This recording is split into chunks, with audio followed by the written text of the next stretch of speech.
That does it for today. We will be back with another edition of America Decides tomorrow at 5 p.m. Eastern. The Daily Report starts right now.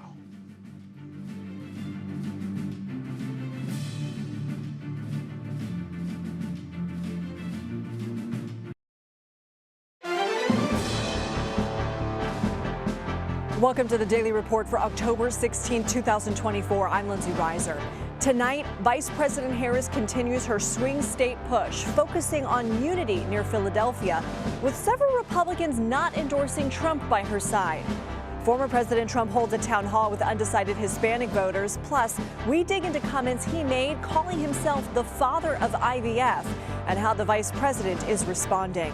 As many as 24 family members of convicted murderers Eric and Lyle Menendez, as well as some celebrities, are backing the brothers in an attempt to put pressure on the Los Angeles prosecutors, giving the case a fresh look amid new evidence. Claims of hurricanes being used as weather weapons by the government, CGI tornadoes taking on a life of their own on social media. We talked to the Atlantic reporter who says what's happening is darker than a misinformation crisis.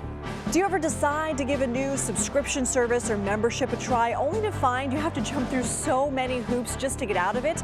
Well, the new and likely last rule before the election by the Federal Trade Commission to try and get rid of those hoops. Plus, do look up. This week's supermoon is a feast for the eyes, and it hasn't even reached its peak yet. That and a zooming comet giving stargazers a once-in-a-lifetime celestial double feature. The Daily Report starts right now.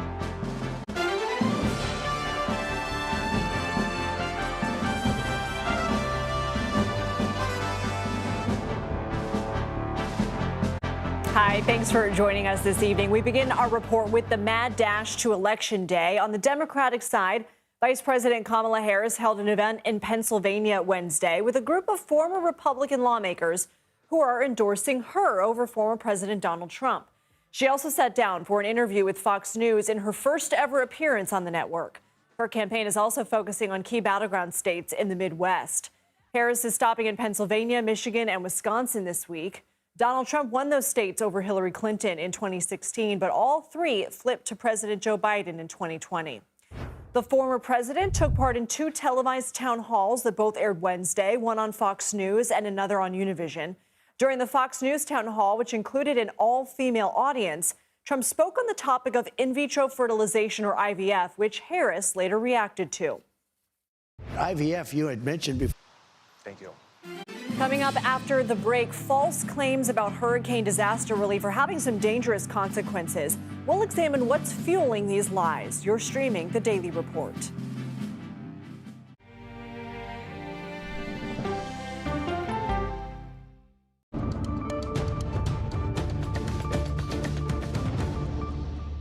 We are following some breaking news. Authorities in Argentina have confirmed to CBS News that One Direction singer Liam Payne has died. That's why we have our CBS News Confirm unit. Charlie Warzel, thank you for your work. Thanks for having me. Former President Donald Trump takes questions from undecided Hispanic voters. Coming up, we'll speak with the moderator of his Univision town hall on how those voters left feeling about the Republican candidate. You're streaming The Daily Report.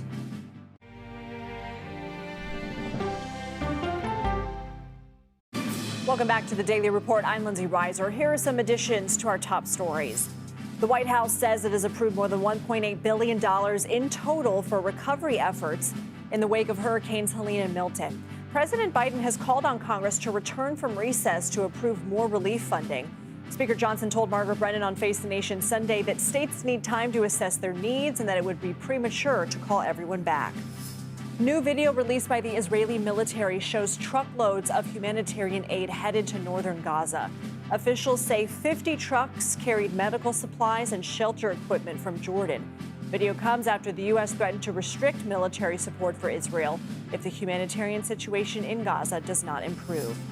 President Biden will arrive in Germany Thursday for a two-day visit. The White House says Biden and German leaders will discuss geopolitical issues, including Ukraine and the Middle East. Biden will also travel to Angola in early December, fulfilling a promise to visit Africa during his time in office.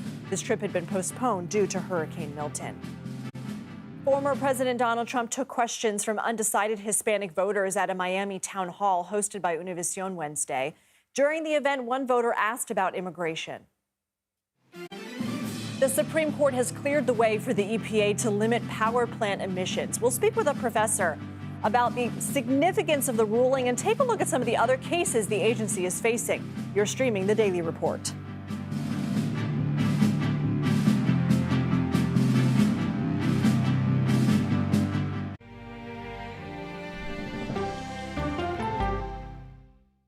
A former Las Vegas politician has been sentenced to at least 28 years in prison for the 2022 murder of a reporter. Robert Tellis was already facing 20 years to life in prison after being found guilty for the murder of journalist Jeff Gehrman. But a judge on Wednesday added 8 years for the use of a deadly weapon, making it a minimum of 28 years to life sentence. The 47-year-old denied stabbing Gehrman, who wrote articles that were critical of him. His defense attorney says Tellis plans to appeal. The father of the teen accused in a deadly mass shooting at a Georgia high school appeared in court Wednesday. Still to come, keep your eyes up. More on when you can see that once-in-a-lifetime double feature gracing the sky. You're streaming the Daily Report.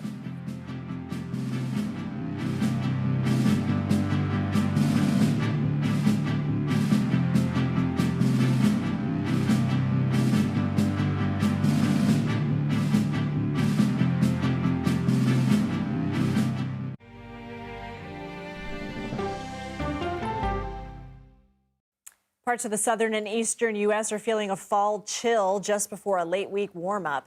For more on the forecast, here's Mike Bettis from our partners at the Weather Channel. Well, temperatures have turned very cool of late, even cold enough for some snow in our northern states, but a temperature rebound is on the way. Here's a look at some of the stories we're covering in our next hour. The presidential hopefuls pack their schedules with events, town halls, and interviews in the mad dash to Election Day. We'll have a wrap of where the campaigns stand. Plus, more Israeli strikes target Lebanon. We'll have a report from the ground in Beirut on the state of the conflict. And the spread of lies online has real-world consequences, including the safety of hurricane relief workers. We'll break down the dangers of false claims. You're streaming CBS News.